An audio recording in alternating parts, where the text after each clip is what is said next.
New ইয়র্কের সোনালী বিকেলে Mbappe ম্যাজিকে উল্লাসে মাতোয়ারা ফরাসিরা। কিলিয়ান এমবাপ্পের জোড়া গোলে সুইডেনকে ৩-০ হারিয়ে বিশ্বকাপের শেষ ১৬তে ফ্রান্স। এবারের আসরে ৬ গোল করে এমবাপ্পে ছুঁয়ে ফেলেছেন সর্বোচ্চ গোল করা লিওনেল মেসিকেও। ৫ জুলাই রাউন্ড অফ 16-এ দুইবারের বিশ্ব চ্যাম্পিয়ন ফ্রান্সের প্রতিপক্ষ প্যারাগুয়ে। অবিশ্বাস্য, অসাধারণ, দুর্দান্ত এসব বিশেষণ যেন কিলিয়ান এমবাপ্পের জন্যই। গোল করাকে যেন ছেলে খেলা বানিয়ে ছেড়েছেন এই ফরাসি তারকা। গতি, ড্রিবলিং আর নিখুঁত ফিনিশিং এ সুইডিশদের কাঁদিয়ে দলকে নিয়ে গেছেন রাউন্ড অফ 16-এ। রাজধানীতে নিজস্ব জমিতে আমরা গড়ে তুলছি আপনার সুখের আবাস এডিসন রিয়েল এস্টেট। নিউ ইয়র্কের মেটলাইফ স্টেডিয়ামে সুইডেনের বিপক্ষে ৪-২-৩-১ ফরমেশনে দল সাজান কোচ দিদিয়ে দেশম। শুরু থেকেই ফরাসি সৌরভ ছড়াতে থাকে ফ্রান্স।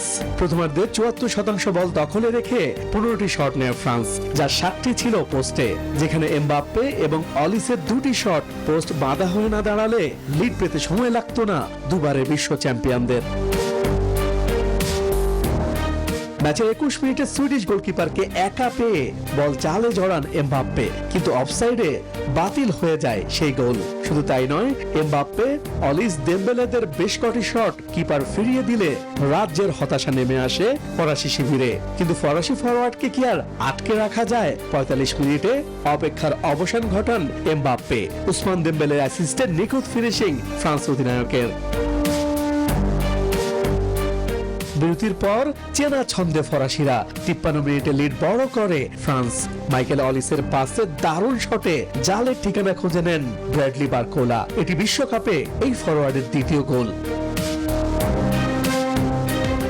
৭৪ মিনিটে আবারও এমবাপ্পে ম্যাজিক। মাইকেল অলিসের পাসে নিজের দ্বিতীয় ও ম্যাচের তৃতীয় গোল করেন ফরাসি অধিনায়ক কিলিয়ান এমবাপ্পে। এবারের আসরে এখন পর্যন্ত মেসির সাথে সর্বোচ্চ ৬ গোল করলেন এই ম্যাজিক বয়।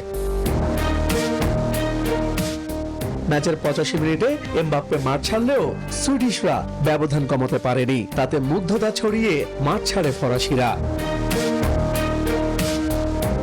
ইশতিয়াক দীপু, নিউজ 24।